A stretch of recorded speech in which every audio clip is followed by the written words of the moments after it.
abantu birirwa bashakisha imigisha hirya no hino n'abandi bakabashuka bakabahanurira ko bagiye kubona imigisha y'uburyo butari bumwe, ariko si wakubwira ko imigisha yose Imana yari gufitiye yamaze kuyiguha muri Kristo Yesu, ko ahubwo ikikureba aka kanya ni ukuyakira. Niba Imana ari umubyeyi wawe, niba Imana iri mu ruhande rwawe, ndagira ngo wumve neza ko n'ibindi byose wakenera, n'ibindi byose bikwiriye niyo izabikumenyera. Ikiba gikwiriye burya ni ukubanza umuntu agasobanukirwa uburyo yahinduka umwana w'Imana, Imana ikaba mu ruhande rwe, akabaho nta rubanza afite ku Mana.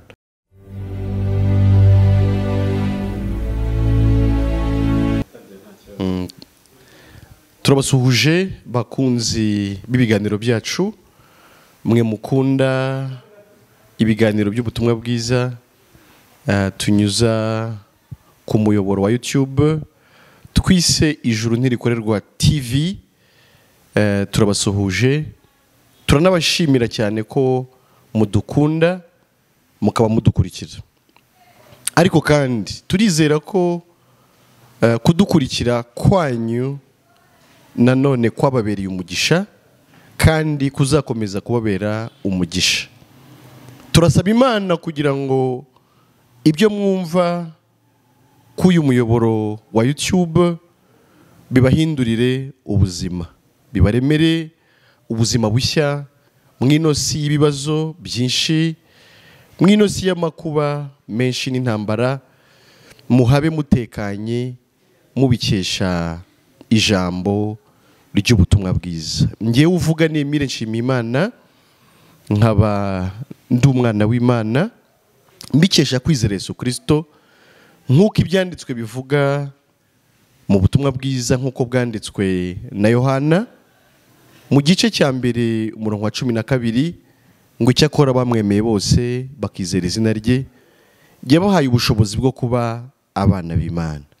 Abo ntibabyawe n'ubushake bw'umugabo, ahubwo babyawe n'Imana.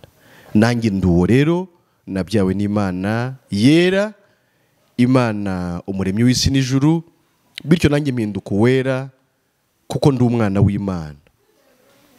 Ubutumwa bwiza tubabwira rero ni ubugamije kugira ngo musobanukirwe namwe uko mwaba abera, abakiranutsi ku Mana, mukaba abaragwa b'ijuru, mukaba mu isi muzi neza ko iwanyu ari mu ijuru ku Mana, ko aho Imana iri namwe ariho muzaba iteka ryose. Ibyo bizabahesha kubaho neza mu isi mudakangwa n'imiyaga n'imiraba iyo ari yo yose, kuko nta kiri hejuru y'ububasha ndetse n'ubushobozi bw'isumba byose, ari nayo mubyeyi w'abera. Reka tuganire ku magambo dusanga mu rwandiko Paulo yandikiye abera bo muri Efeso mu gice cyaho cya mbere, duhereye nko ku murongo wa 3 turageza nko ku murongo wa 9. Haratubwira ngo Imana y'umwami wacu Yesu Kristo ariyo na se ishimwe, kuko yaduhereye muri Kristo imigisha yose y'umwuka yo mu ijuru, nk'uko yadutoranirije muri we isi itararemwa kugira ngo tube abera tutariho umugayo imbere yayo. Kuko yagambiriye kera kubw'urukundo rwayo ko duhinduka abana bayo, tubiheshejwe na Yesu Kristo kubw'ineza y'ubushake bwayo, kugira ngo ubuntu bwayo butagira akagero bushimwe ubwo yaduhereye mu mukunzi wayo. Niwe waduhesheje gucungurwa kubw'amaraso ye, ariko kubabarirwa ibicumuro byacu nk'uko ubutunzi bw'ubuntu bwayo buri, ubwo yadushagirijeho bukatubera ubwenge bwose no kumenya, itumenyesheje ubwiru bw'ibyo ishaka kubw'ineza y'ubushake bwayo, ari byo yagambiriye kera. Imana ishimwe cyane. Abantu birirwa bashakisha imigisha hirya no hino n'abandi bakabashuka bakabahanurira ko bagiye kubona imigisha y'uburyo butari bumwe, ariko si uwakubwira ko imigisha yose Imana yari igufitiye yamaze kuyiguha muri Kristo Yesu, ko ahubwo ikikureba aka kanya ni ukuyakira. Amazing. Ni ibintu bikomeye cyane kuba imigisha usengera, imigisha uhanurirwa, imigisha bakwizeza, burya Imana yaramaze kuyiguhereza. Ahubwo ikigusigariye ku rwawe ruhande akaba ari ukwakira iyo migisha itagira akagero twaherewe muri Kristo Yesu. Ndagira ngo wumve aya magambo dusomye uburyo akomeye. Ku murongo wa 3 niho batubwiye ngo Imana y'umwami wacu Yesu Kristo ariyo nasi ishimwe. Nanjye ndayishimiye cyane, kandi dufatikanye namwe mwese kwishimira, kuko yaduhereye muri Kristo imigisha yose y'umwuka yo mu ijuru. Imana ishimwe cyane. Imigisha yose y'umwuka yo mu ijuru Imana yayiduhereye muri Kristo Yesu. Ikibazo, hari igihe dusoma nk'iri jambo umuntu akibaza ati ngiye ko nari nkeneye inzu, ko nari nkeneye umugore, ko nari nkeneye umugabo, ko nari nkeneye akazi, bakaba bavuza imigisha y'umwuka. Ariko nagira ngo ibyo bintu tuze kumva ahantu bihurira.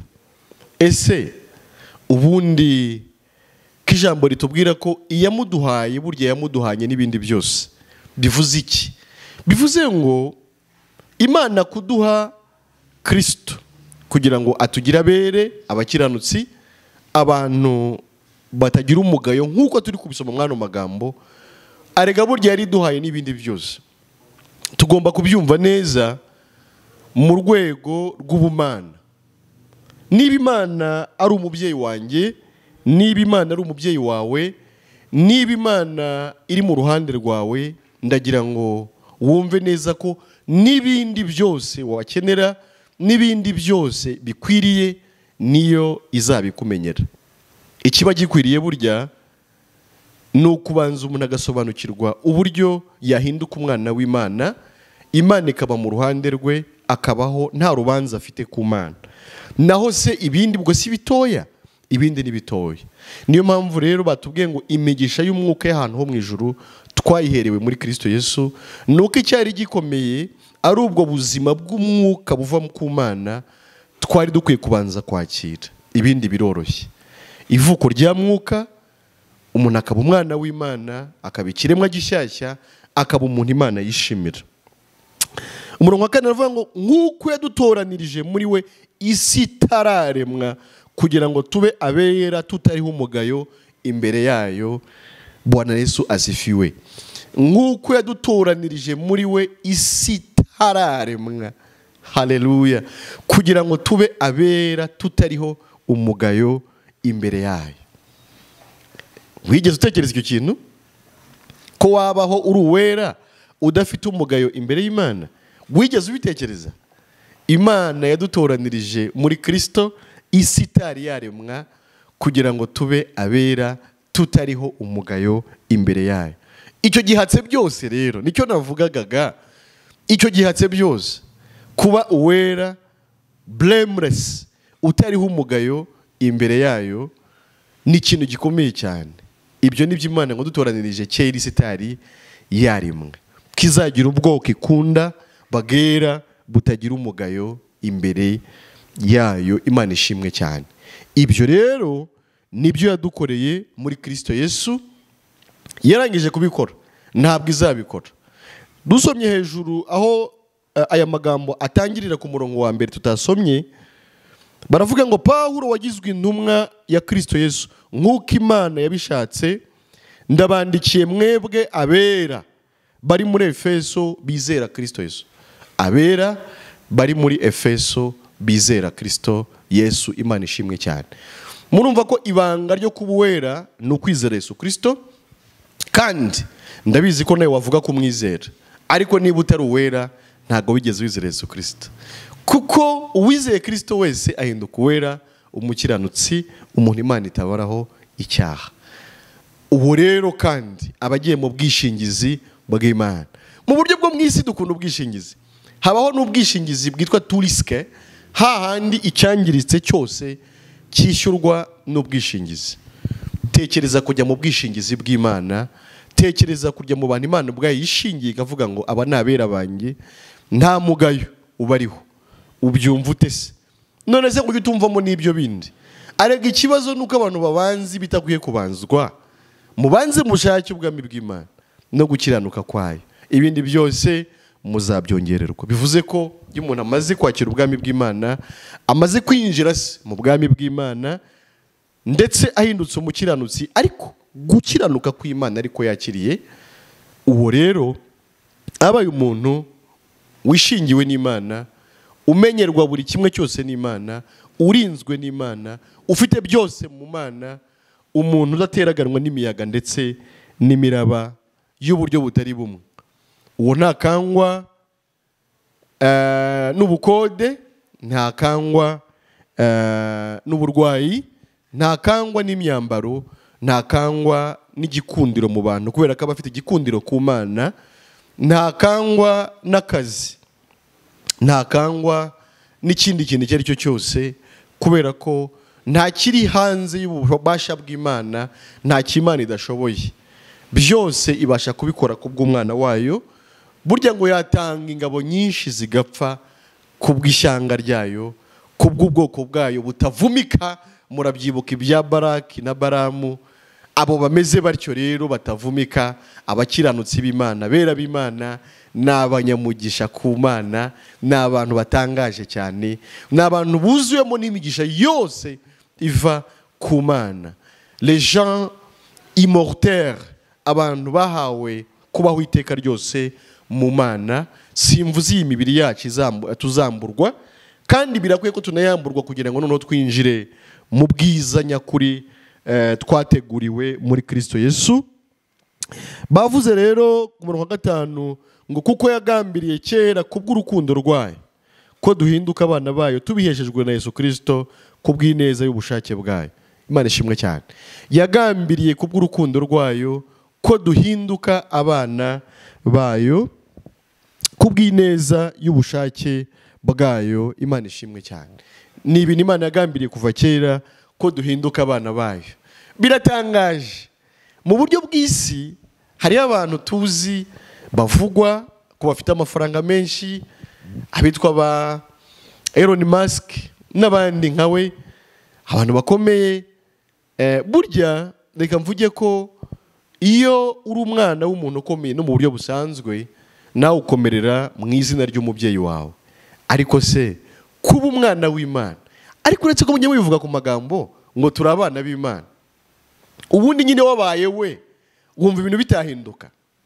Wabaye we apana kubivuga, hari ukubivuga, hari no kuba byo. Wabaye umwana w'Imana apana kubivuga, ndabizi kubivuga murabivuga, ariko se wabaye we atari kubivuga gusa, wumva ubuzima butahinduka se? None se wumva ari cyo waganya? Dawidi muri Zaburi ya 23 yaravuze ngo Uwiteka niwe mungeri wanjye sinzakena. Andyamisha mu cyanya cy'ubwatsi bubisi, anjyana iruhande rw'amazi adasuma, asubiza intege mu bugingo bwanjye, anyobora inzira yo gukiranuka ku bw'izina rye. Aravuga ngo naho nanyura mu gikombe cy'igicucu cy'urupfu sinzatinya ikibi cyose, kubera ko ndi kumwe nawe. Ngo ishyimbo yawe n'inkoni yawe nibyo bimpumuriza. Ndenda kuvuga iki rero? Ndenda kuvuga kuba Imana ari so, kuba Imana yarakubyaye, Imana y'urukundo, Imana y'ineza, Imana yaremye byose, Imana ibeshaho byose, Imana umutunzi wa byose. Kuba yaba ari umubyeyi wawe biroroshye se? Arega imigisha ndimo ndavuga niyo, ariko se sindi kuvugira mwinde. Arega nanjye ari nge, abana banjye ibyo nshoboye bibafitiye akamaro ndabibakorera. None si Imana yora? Are kuba umwana w'Imana bisumbye byose, kandi kuba umwana w'Imana bihatse byose. Kuba umwana w'Imana birimo byose twifuza, ahubwo nuko tubyifuza mu buryo butari bwo. Tubanze tumenye uburyo umuntu aba umwana w'Imana yizeye Yesu Kristo. Yizeye Yesu Kristo gute? Kuko nanone muvuga ko mu mwizera. wizeye Yesu Kristo ko yaje mu isi gucungura akishyiraho ibyaha byawe byose akabizira, ariko kugira ngo nawe nubyemera azaguhe gukiranuka kwe biguheshe kujya mu ijuru, uri umukiranutsi, uri umuntu Imana itabaraho icyaha. Gatandatu baravuga ngo kugira ngo ubuntu bwayo butagira akagero bushimwe, ubwo yaduhereye mu mukunzi wayo. Imana ishimwe cyane. Imana yabikoreye kugira ngo tuyishimire ubuntu bwayo butagira akagero yaduhereye mu mukunzi wayo ari we Yesu Kristo. Kuki Yesu ari we mukunzi wayo? Nuko ari we wakoze iby'Imana ishaka kandi akabikora yambaye umubiri w'abantu, kugira ngo twebwe tutabishobora ducungure, tubarweho gutungana kwiwe, noneho natwe dutsindishirizwe nawe, tubarwe nk'abere, abakiranutsi, abantu batunganiye Imana rwose, kandi tubeho turi abaragwa b'ubugingo buhoraho. Mashimira Imana ku bw'icyo, kuko nk'uko tubisomye n'ubundi ngo kwari ukugira ngo ubuntu bwayo butagira akagero bushimwe, ubwo yaduhereye mu mukunzi wayo. Ariko aho ngaho ndashaka kuvugamo kandi kantu. Ese wagize ngo utarasobanukirwa ubuntu bw'Imana butagira akagero yaduhereye muri Kristo Yesu, kuyishimaho wayishimira iki? Ntiwumva ngo ni ukugira ngo ubuntu bwayo butagira akagero bushimwe, ubwo yaduhereye mu mukunzi wayo? Urambwira uti ubwo nayishimira ko yampaye inzu, uti nayishimira ko yampaye imodoka, ati nayishimira ko yanteyeho inyama, uti nayishimira ko yampaye imyambaro, uti nayishimira ko yampaye abana. Ariko reka nkubwize ukuri, ibyo bintu byose mvuze n'ibindi ntavuze bisa nabyo ntago bigira ishimwe rihoraho. Reka nongere mvuge iki, ibyo bintu byose mvuze n'ibindi ndavuze byo mu isi ntago bigira ishimwe rihoraho. Ubishimira none, nawe ubyishimira none, ariko ejo uba uri kubona ari ibintu bisanzwe. Abari kurwana muri kumva, bari kujya muri za gatanya, bakoze ibirori bikomeye bavuga ko bashimira Imana kibubakiye urugo. Murabizi niko bijya bigenda. Ariko siyo barugezemo, ntago bitinda kubona ko burya nabyo ari ibintu nk'ibindi, kubona ko nta gashya karimo kubaka urugo, mu kugira umugore cyangwa se umugabo n'ibindi bimeze nka gutyo. Niyo mpamvu Imana yari bizi ko icyo tuzayishimira mu buryo bw'iteka ryose ari ubuntu bwayo butagira akagero, ubwo yaduhereye mu mukunzi wayo ari we Yesu Kristo. Ubwo buntu abantu benshi baraburwanya, ndetse abandi bakavuga ngo tubuvuga nabi. Bati ntabwo twemera ubuntu, bati ariko mwebwe uko mubuvuga siko buri. Oya, niba utavuga ubuntu buhesha ijuru, niba utavuga ubuntu butugira abera, niba utavuga ubuntu butugira intungane, ubwo ahubwo uvuga wese ubuntu bw'Imana. Ngo nyine ngo twakijijwe n'ubuntu, ngo ariko ijuru ryo tuzariheshwa n'imirimo kwa Kinara Yesu. Ibyo ni ibintu bitaba mu ijambo ry'Imana. Iyo umuntu akijijwe, ikintu cya mbere aba agabanye ni ukuba umuragwa w'ijuru. Ntabwo umuntu akizwa ku buntu ngo asigare akorera ijuru. None se ubwo wakijijwe iki? Ariko dukizwa iki se ubundi? Dukizwa kurimbuka. Nyine iyo hatabaho Yesu ngo aducungure, twagombaga kurimbuka. Kurimbuka ni iki? Ni ukoherwa mu nyanja yaka umuriro n'amazuku, abantu bazababazwa iteka ryose bakarira bahekenya amenyo. Yesu yaje gupfa urupfu rubi rero rusimbura urwo twagombaga gupfa. Iyo rero wizeye nicyo wizera, wizera ko igihano nk'uko Yesaya bihanura mu gice cya 53 ku murongo wa 5 ngo yashenjaguriwe gukiranirwa kwacu, igihano kiduhesha amahoro cyari kuri Kristo Yesu. Urumva rero ko igihano Yesu yahanwe kwari ukugira ngo ngiye mbane n'Imana amahoro, kwari ukugira ngo nawe ubane n'Imana amahoro. Akire ayo mahoro ava ku Mana, izere ko wababariwe, izere ko watsindishirijwe, izere ko nta rubanza ugifite ku Mana, izere ko nta kibazo gifitanye n'Imana, wibanire n'Imana amahoro, utekane, utengamare, ugubwe neza, ubugingo bwishimira umubyibuho, ubeho unezerewe, ubeho wuzuye, kandi ubeho ushima Imana kubw'ubuntu bwayo. Ikindi, kuko turi mu isi ntituzabura ibyago, ntabwo tuzabura amakuba. Niko umuririmbyi avuga ngo ntihazabura intambara, nta nubwo amahoro azahoraho keretse Yesu atsembyeho urupfu ndetse n'ibyago. Ariko reka mvuge ko nubwo twaba mu ntambara, ariko ubuntu bw'Imana buraduhumuriza ko tuzi neza ko hano atari iwacu, tuzi neza ko tuzataha tugasiga imiruho ndetse n'imihate bya hano mu isi. 7 batubwiye ngo niwe waduhesheje gucungurwa kubw'amaraso ye. Imana ishimwe cyane. Gucungurwa kubw'amaraso ye bisobanura iki? Amaraso ya Yesu yamenetse nk'inshungu, bivuze ko ubugingo bwari mwayo maraso. Ubundi nyine igituma amaraso Imana yemera nk'impongano ni ubugingo buba buyarimo. Yesu rero yamennye amaraso ye kugira ngo aducungure, hanyuma naducungura twebwe igihano cyacu kibe kirangiye, urupfu twagomba gupfa rube rukuweho, ariko hashingiye ku maraso ya Yesu Kristo, iyo adukuyeho urubanza, yo ahongereye ibyaha byacu. Ngo kubw'amaraso ye ariko kubabarirwa ibicumuro byacu nk'uko ubutunzi bw'ubuntu bwayo buri. Bwana Yesu asifiwe sana. Twababariwe ibicumuro byacu kubw'ayo maraso ya Yesu Kristo. Ntabwo tuzababarirwa, ahubwo twarababariwe. Ntabwo tuzababarirwa, ahubwo twarababariwe. Icyo ni ikintu gikomeye cyane.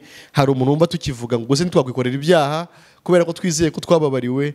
Paditu, twarababariwe, ariko ntabwo ibyo biduhesha uburenganzira bwo gukora ibyaha, ahubwo ni urukingo rw'ibyaha. Uwababariwe yahindutse uwera, uwababariwe yahindutse umukiranutsi, uwababariwe yahindutse intungane. Ndagira ngo nkubaze, ese iyo umuntu yari umunyabyaha agahinduka intungane, iyo umuntu yari umunyabyaha agahinduka umukiranutsi, iyo umuntu yari umunyabyaha agahinduka uwera, none kuba twumva ko agiye gukora ibyaha harya tubikura he? Ngira ngo ahubwo yakaba yabikora mu gihe ari umunyabyaha. Byumve neza, ubuntu bw'Imana butugira abera, niko twasomye Abefeso igice cya 1:1 niko bavuga. Ubuntu bw'Imana butugira abera, ubuntu bw'Imana butugira abakiranutsi, ubuntu bw'Imana butugira intungane, abatagawa, niko batubwiye. Haleluya. Ariko muraryibuka iryo jambo? Reka ndigarukeho umurongo wa 4, nk'uko yadutoranirije muri we isi itararemwa kugira ngo tube abera tutariho umugayo imbere yayo. Haleluya. Abantu batariho umugayo imbere y'Imana. Imana ishimwe cyane. Abantu bera batariho umugayo imbere y'Imana. Ubwo surumva nyine abari abanyabyaha. Ubuntu bw'Imana nuko butugira abera tutariho umugayo imbere y'Imana. None se abantu batariho umugayo ubita abanyabyaha gute? Mu gice cya 8 cy'Abaroma hari amagambo avuga ngo ninde warega intore z'Imana? Ngo ni Imana kandi ariyo izitabera, ngo ni Kristo kandi ariwe wazipfiriye, akaba ari imbere y'Imana azisabira. Turabera rero, abantu batariho umugayo imbere y'Imana. Uwavuga ngo ubuntu bw'Imana budutuma twakora ibyaha nuko atasobanukiwe icyo tuba cyo kubw'ubuntu bw'Imana. Ariko ntabwo ubuntu bw'Imana ari amasomo tuba turi kwiga. Ntabwo ubuntu bw'Imana ari isomo umuntu yiga akamenya, yarimenya akaba nawe yakiriye ubuntu bw'Imana. Ntabwo ari byo. Ahubwo kuba warakiriye ubuntu bw'Imana nuko wakira icyo ubuntu bw'Imana bwatuzaniye. Bwatuzaniye iki? Kuba abera, abantu batariho umugayo imbere y'Imana. Ubuntu bw'Imana bwatuzaniye kuba abana b'Imana, gusangira DNA n'Imana, gusangira ubuzima n'Imana. Noneho umuntu usa n'Imana rero, umuntu ufite akamero nk'ak'Imana, ndagira ngo nawe umbwire, ese ni muntu cy'ubwo? Ese yabaho ate? Ese yakora ate?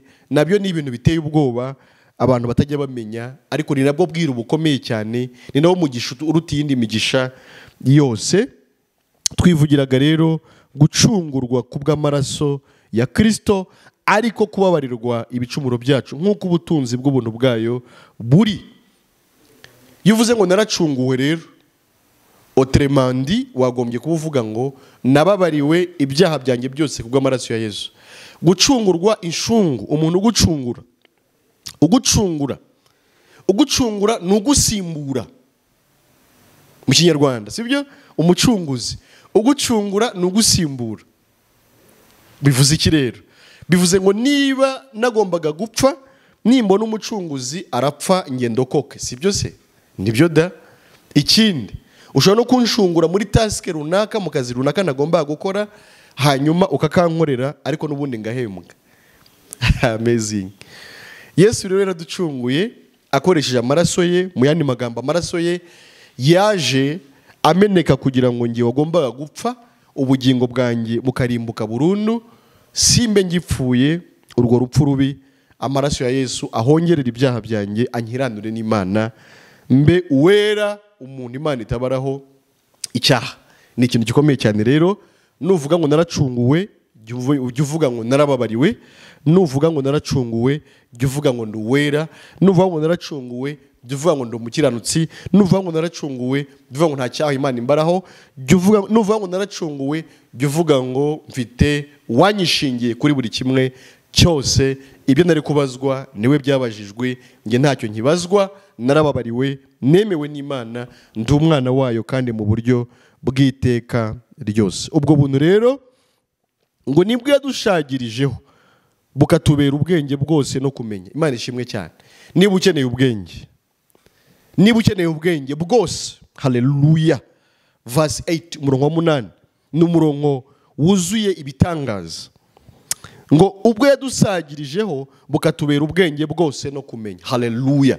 Ubwo buntu bw'Imana, Imana yabudusagirijeho butubera ubwenge bwose no kumenya. Ukeneye ubwenge?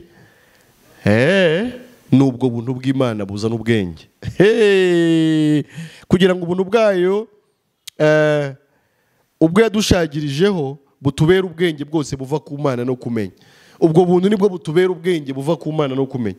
Niba ukeneye ubwenge mvajuru, niba ukeneye ubwenge supernatural, niba ukeneye wisdom, niba ukeneye kumenya uko waranje ibintu byawe, niba ukeneye ubwenge buruta ubundi bwenge bwose isi yakwigisha, buri mu buntu bw'Imana. So grace means more. Ubuntu bw'Imana buvuze byinshi. Ubuntu bw'Imana busobanuye byinshi. Ntabwo ubuntu bw'Imana busobanuye gusa imbabazi. Ntabwo ubuntu bw'Imana busobanuye gusa ko twahawe ijuru. Ntabwo ubuntu bw'Imana busobanuye gusa ko turabere. Ahubwo bunasobanuye ngo twahawe ubwenge mvajuru, kubera ko Imana ubwayo yiyemeje kuza gutura mu muntu wizeye Yesu Kristo, akaba yaremeye imbabazi z'iteka yaherewe muri Kristo Yesu.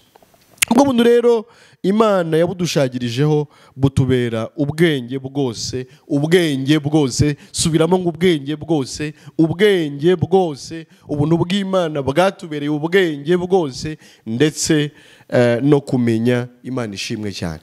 Ndetse hari abantu bavuga ko bize Bibiliya, teoloji, ko bafite za doctora muri teoloji, ba doctande. Ubwenge bwose no kumenya biri mu buntu bw'Imana. Ikiyo kinangaza abo badokita, njya numva barwanya ubuntu bw'Imana. Hari abo nzi mu Rwanda b'abadokiteri mu izo za teoloji, numva bari kwigisha bagafata umwanya wo kurwanya ubuntu bw'Imana, ngo abanyabuntu ngo barayobye. Ariko wowe uri umuki. Niba utari umunyabuntu uri umuki. Niba utizera ko ubuntu bw'Imana aribwo bwonyine buzakugira uwera, umukiranutsi, buzaguhesha kujya mu ijuru, ubundi ibindi wizera ni igiki? Umeze rero nka Nikodemu wasanze Yesu akamubaza icyatuma azajya mu ijuru. Yesu akamubwira kuvuka ubwa kabiri, ariko Nikodemu w'umwigisha w'abandi uyoboye church muri Isirayeli akabiyoberwa. Yesu akamubwira ati ariko nigutura umwigisha w'abandi ntumenye uburyo umuntu avuka ubwa kabiri. Kuvuka ubwa kabiri ni ukuvuka ku Mana. Ivuko rya mbere turikomora kuri Adamu watwokoje icyaha, ivuko rya kabiri turikomora kuri Kristo gutugira bera, abakiranutsi, abantu batagira icyaha, tukaba mu isi turabaragwa bijuru. Nivugiraga aha ngaho uburyo ubwo buntu Imana yabudushagirijeho bukatubera ubwenge bwose no kumenya. Nanjye ntacyo nari mfite nabwira abantu ntarizera ubuntu bw'Imana. N'ibyo umuntu avuga byose atarizera ubuntu bw'Imana abatera waraza. Niyo mwavuga ngo uriya mugabo ngo azi kwigisha, ngo uriya mugore ngo ni umwigisha mwiza, ngo uriya muntu ngo arasizwe, zero. Ubuntu bw'Imana nibwo Imana yadushagirijeho butubera ubwenge bwose ndetse no kumenya, itumenyesheje ubwiru bw'ibyo ishaka kubw'ineza y'ubushake bwayo, ari byo yagambiriye kera. Itumenyesheje ubwiru bw'ibyo ishaka. Abiru b'Imana ndabasuhuje aho muherereye hose. Abantu bamenye ubwiru bw'iby'Imana ishaka. Imana ishimwe cyane. Ubwiru bw'iby'Imana ishaka rero buhishe hehe? Mu buntu bw'Imana. Utarasobanukirwa ubuntu bw'Imana nturakamenya ubwiru bw'Imana. Hari abajya bavuga iby'amayobera matagatifu y'ukwemera, ariko nayo ni amayobera, ariko abatagatifu bemeye Kristo ayo mayobera barayasobanukiwe. kugira ngo bibe kugira ngo ibihe nibisohora ibone uko iteraniriza ibintu byose muri Kristo, ari ibiri mu ijuru cyangwa ibiri mu isi. Imana ishimwe cyane. Imana ishimwe rero ko mu by'ukuri ibiri mu ijuru, ibiri mu isi byose biri muri Kristo Yesu, kandi uwo Kristo niwe wadukijije, niwe waducunguye, niwe dusangiye ivuko, turabaraganwa na Kristo. Ibyo byose ni ibyacu, iby'Imana byose ni ibyacu abana bayo, bityo muri yo turabatunzi ndetse no kurusha, muri yo turabanyabwenge ndetse no kurusha, muri yo turabanyacyubahiro ndetse no kurusha, muri yo dufite byose ndetse birenze uko umuntu yabirondora. Ndabashimiye, muri beza, ndabashimiye mu by'ukuri umwanya mufata wo kudukurikira.